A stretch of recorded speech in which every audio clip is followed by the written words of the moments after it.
Every day, you make hundreds of small decisions. You check your phone in the morning, you buy a coffee, you drive to work. None of these feels significant in itself. But what if every single one of them was being used to build a picture of who you are and what you are likely to do next? You may not have recognized it, but this is already starting to happen. And by 2035, it could be a defining reality of everyday life. The new data economy. For most of history, everyday life was mostly undocumented. You went to a market, bought bread, paid with coins, and walked away. The seller might recognize your face if you came often enough, but there was no permanent record of that moment. Nobody stored it in a database. Nobody connected it to your habits or where you went afterward. Even when records did exist, they were slow, scattered, and limited. A doctor might have kept notes about your health. A government office might have your name on a form somewhere. But these pieces of information usually stayed in separate places. They were written on paper, locked in cabinets, or buried in files. Today, however, every interaction you have with technology leaves a trace. Your streaming apps know how long you watched something, when you paused, and when you gave up. Your fitness watch tracks your sleep, your heart rate, and your stress levels. Now, I get what you're thinking. What if my bank knows I bought groceries at 7 p.m. on a Tuesday? So what if my phone knows I was downtown for 2 hours? The puzzle problem. One piece by itself does not tell you much. If someone only knows that you bought coffee on Monday morning, that is basically useless. Maybe you were tired. Maybe you like coffee. Maybe it was just a normal day. There is no big story there. But the problem begins when that one little piece gets placed next to thousands of other pieces. Where were you before buying the coffee? Where you went afterward? How often you go there? What time you usually leave home? What stores you visit? What you search for at night? What you watch when you are stressed? This is what gives AI leverage. At the basic level, AI is not magic. It does not understand you in the same way a close friend understands you. It is not sitting there with human intuition, reading your soul. What it does is much simpler and, honestly, much stranger. It looks for patterns. It takes massive amounts of information and compares them against other massive amounts of information. Then it starts finding connections that a human being would probably miss. If millions of people with similar habits also tend to have similar interests, risks, or problems, the system learns from that. Your purchase history can reveal health concerns, political interests, and lifestyle choices, sometimes before you have openly admitted them to anyone. And just to clear it up, this is by no means speculation. Insurance companies already use driving data collected through app-based programs to adjust your premiums based on how you actually drive. Your face as data. One of the most significant developments right now is the rise of visual AI. Smart glasses are the clearest example. Companies like Meta are already selling glasses with built-in cameras and AI assistants. What has alarmed privacy experts is what comes next. 2 Harvard students demonstrated a system that could take footage from smart glasses, run it through facial recognition software, search public databases, and within seconds return a stranger's name, phone number, home address, and the names of their relatives. The U.S. Department of Homeland Security has also been tied to something similar. According to budget documents and recent reporting, the agency has requested funding to develop operational prototypes of glasses that could give agents real-time access to information and biometric identification tools while they are out in the field. The concern is that these devices could combine smart glasses with biometric systems, things like facial recognition, gait analysis, or other identity markers.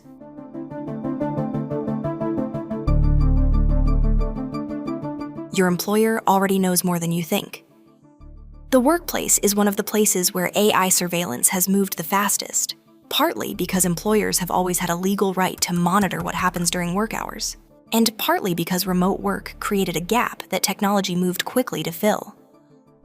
Today, more than 60% of US companies use AI-powered systems to measure employee productivity or behavior. About 67% collect biometric data from workers. Some software takes periodic screenshots of employee screens. Other systems track how fast you type, how long you are away from your keyboard, whether you are present during meetings, and how quickly you respond to messages. The logical endpoint of all this is that your employer knows how you performed minute by minute across an entire workday. And AI can use that to predict things like whether you are disengaged and how likely you are to cause problems. Your job security could very soon depend not on how your manager feels about you, but on what an algorithm has concluded about you based on months of behavioral data. The prediction problem. Now, surveillance is one thing, watching what you have already done. Some might be fine with it. But what AI also introduces into this mix is something more unsettling. Health insurance companies are already exploring models that use lifestyle data, combined with genetic information and social indicators, to predict your likelihood of developing certain conditions. Financial institutions are building systems that can assess your creditworthiness not just from your history, but from behavioral signals that correlate with financial stress. Governments in several countries use predictive software to flag individuals for additional scrutiny before they have done anything wrong. This creates a situation where decisions about your future are being made based on statistical likelihoods rather than your actual choices. You might be denied a loan because your behavior pattern resembles people who defaulted, even though you never have. You might be flagged as a risk because your search history contains words that, in aggregate, an algorithm has associated with instability. The consent illusion. Most people assume they still have some control over this because, technically, we are asked for permission all the time. You open a website and a cookie banner pops up. You download an app and it asks you to agree to the terms. Your phone asks if you want to allow location tracking. A privacy policy appears, and somewhere at the bottom, there is a button that says accept. So it feels like consent is still part of the system. It feels like we are making a choice. But in reality, most of us are not reading a 30-page privacy policy before checking the weather, ordering food, or signing into a streaming app. We just want to use the thing. We want the map to work. We want the payment to go through. We want the video to play. So we tap accept, continue, allow, and agree. And even when you try to opt out, the system does not always stop watching. Your face in a crowd does not need you to click accept before a camera captures it.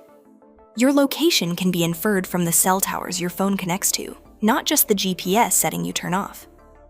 Your relationships can be mapped through metadata, like who you call, who calls you, how often, and at what times, without anyone reading a single message. What 2035 could look like.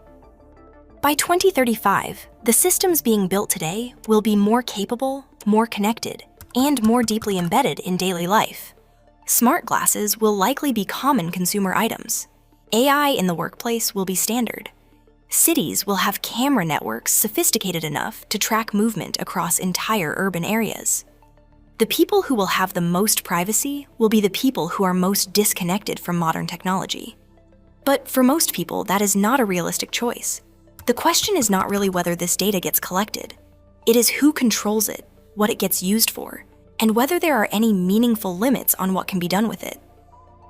If this made you think, drop a comment below with your take, and if you want more videos like this, subscribe so you do not miss what we cover next.